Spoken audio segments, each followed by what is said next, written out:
Hello and welcome to another episode of Top Deck, the series where we take a look at some of the leading TCG deck lists.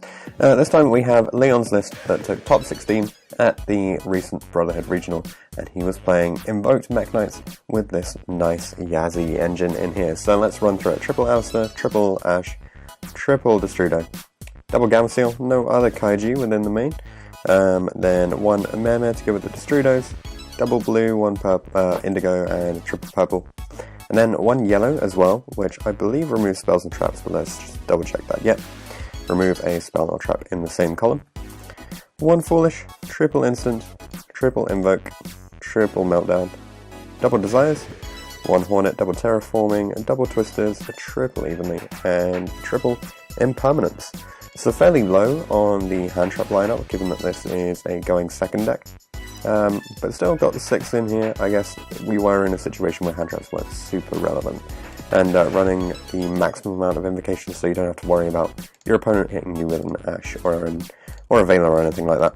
For the extra deck, there's one Kaliga, double Macabre, one Purgatrio, one Raging, and one Thousand Eyes Restrict, then the Yazzie to go with the Destrudos, one Alistair the Invoker of Madness, Broadsword, Decode, Phoenix, Unicorn, Link Rebo, one Kigari to add back that token and get your Invoker of Madness going, and one Underclock Taker to enable your OTKs. Then in the side deck, double Lancia, double Droll, and double Ghost Bell. All of these, well, Droll and Lancia essentially lock your opponent out for a single turn, and Ghost Bell obviously you can only play it once, so it seems pretty reasonable to play 2 of each. Then triple Eclipse, double Call By, one Twisters, and a triple Red Reboot. So plenty of spell and trap removal if you go second actually, because you have your Mekk-Knight, your Evenlies, your triple Twisters, and your Red Reboots all on top of that. So looks pretty strong going second into a lot of back row. Alright, so onto the siding strategy then. So this is just based on the typical matchups that he's likely to face at any competitive event. And we kick things off with Sky Striker, where Call by the Grave, the Twin Twister, and the Draws come in. This enables you to stop their very long turns of searching, and having Call by the Grave in also enables you to deal with the Ray plays, because if they do decide to use the effect of Ray for that extra deck summon, you can just deny them that play entirely and leave them without a monster at all. And that's exactly the same thing that's coming in for going second as well, but we see the side outs change between first and second because you don't want the Evenlies when you go first, and the impermanences aren't that great, so they're coming out when you go second anyway. And then for True Draco, which is a reasonably common matchup in UK events, so even going first, he's putting in the Red Reboots, the Draws, and the Twister. Just the ability to lock them out of so much back row seems very crucial. And obviously they do quite a lot of drawing in order to get to their cards, because there's a fair amount of searching, and they typically do play things like not extra things like Desires or Duality, since it doesn't really matter to them. And going second, again, it's the same stuff coming in, and it's the same side outs actually, because the deck is just sort of slow enough where it doesn't make any difference. And then for Altergeist, we see Red Reboots, Called By, and Twisters all coming in. Once again, this is a case of going first and going second being identical. Impermanences aren't going to be doing anything if they have the protocol. The Gamma Seal doesn't do an awful lot, because basically all you can do is tribute off the Socrates or something, and then Instant Fusion, just the one. You need that additional side out in order to get the Twister in. And then lastly for Subterra, for this group of back row heavy decks where siding doesn't change between rounds, just putting in the Red Reboot and the Twister, and taking out one Impermanence, double Gamma Seal, and the Instant Fusion. For the Trickstar matchup, again, I think this is another case of first and second being identical. Taking out the Evenlies, which aren't really going to punish them, given that they don't tend to set up very impressive boards at the moment. Taking out the impermanences, which they can dodge around with the Licorice anyway. And the Gamma Seals, again, you know, they don't sit on a big monster, so it's not going to do an awful lot there.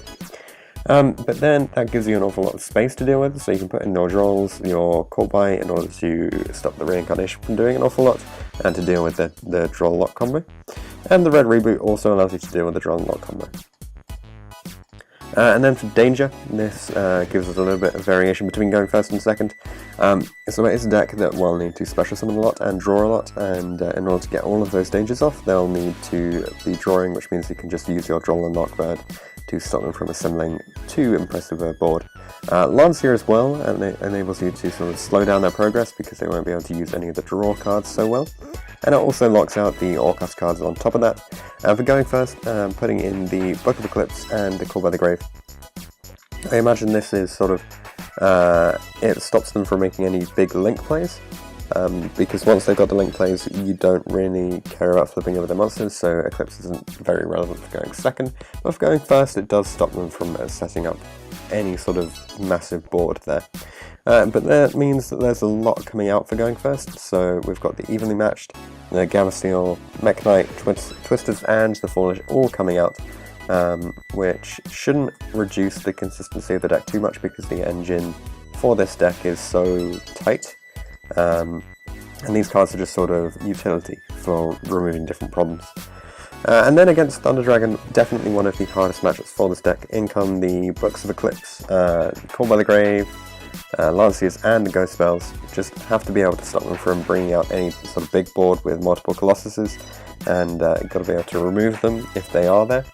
And then as a result, taking out a lot of the going second cards, the Evenlies, the Gavasteel, Yellow, the Twin Twisters, which aren't really doing anything here. We've seen a lot of Thunder Dragon lists that just play Second's Light if they're the danger variants, or just play like a small lineup of the fusion cards really.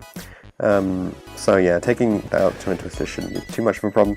And for going second, again, you need the Books of Eclipse, you need the Lanciers and the Ghost Spells to stop them from making big plays. But keeping in two of the Evenly Matched here, because you can still punish them for establishing a big board. So on to the rounds then. So round 1 he went up against ABC, and this was a loss 0-2 unfortunately. Round 2 against Dangerstein FTK was a win 2-1. Round 3 against True Draco he went 2-1. Round 4 against Zombies he went 2-1. Round 5 against Sky Striker he went 2-1. Round 6 against Trickstar he went 2-1. Round 7 against Sky Striker he went 1-2. And round 8 against Pendulum he went 2-1. So he says that his losses were mainly due to his own misplays, which cost him the game or the match. He was happy with the overall performance of the deck, but he felt pretty lucky to have not played any Thunder Dragons, which to be honest, yeah, is one of the absolute hardest matchups for this deck to face. But the losses to ABC and to Sky Striker, so this seems like with ABC they have the ability to sort of banish all of your resources, and then you'll really struggle to get past them there. And if they're going to, there also is another deck that chooses to go second, so if they're going second and you're trying to go second, you have a conflicting scenario there, where if they win the die roll, you're going to really struggle at that point. As for the Sky Striker one, this could be, he mentions that it's potentially due to his own misplays. It can be a tricky matchup if they have them set up, but if you hand trap them at the right place, then it becomes a little bit easier. Hence the round 5 win against Sky Striker 2-1, so even against Sky Striker overall here, and doing very well against the variety of the other decks available. As for additional questions that I asked him, I said, how was the event? And he said it was very good and well run. It finished at a good time and had a good mixture of decks present, which made it very enjoyable. He decided to play this deck because it's the deck that he knows the best, and he prefers to spend time improving decks to fit the current format than learn something new, as he doesn't have much time to dedicate to building new decks. The hardest and easiest matchups, well, Thunder Dragons are definitely the hardest matchup. But this deck doesn't really have an easy matchup, but it can catch a lot of decks off guard that aren't able to set up a solid defense because you just OTK them. The unusual things about this deck, it plays a lot less hand traps than typical Invoked builds, and he decided to play the powerful extension engines in order to push through bigger boards instead of so many hand traps. With a hit on Brilliant Fusion, he's now turned to the Destrudo Mare combo, which is incredibly powerful and works alongside many cards that are already played in the deck anyway. Overall, those changes really help the deck to provide additional removal, because Yazzie pops a card and then the Mare tokens can make the Nightmares for further removal, or you can just make the Boros Sword in order to push for game, and that gives you another option in order to OTK a little more swiftly. In terms of future changes, he'll probably cut the Evenlies, as a lot more negation is becoming present in the format, and he wants to try and find a way to get the deck count back down to 40. The most influential sets on this deck are definitely Shadows and Valhalla, which gives the archetype the Link monster and the ability to extend. Saiho brought out the Boral Sword, which allows you to end games without actually seeing the Alistair, although he didn't have the Phantasme from Savage Strike, which could potentially improve the deck further.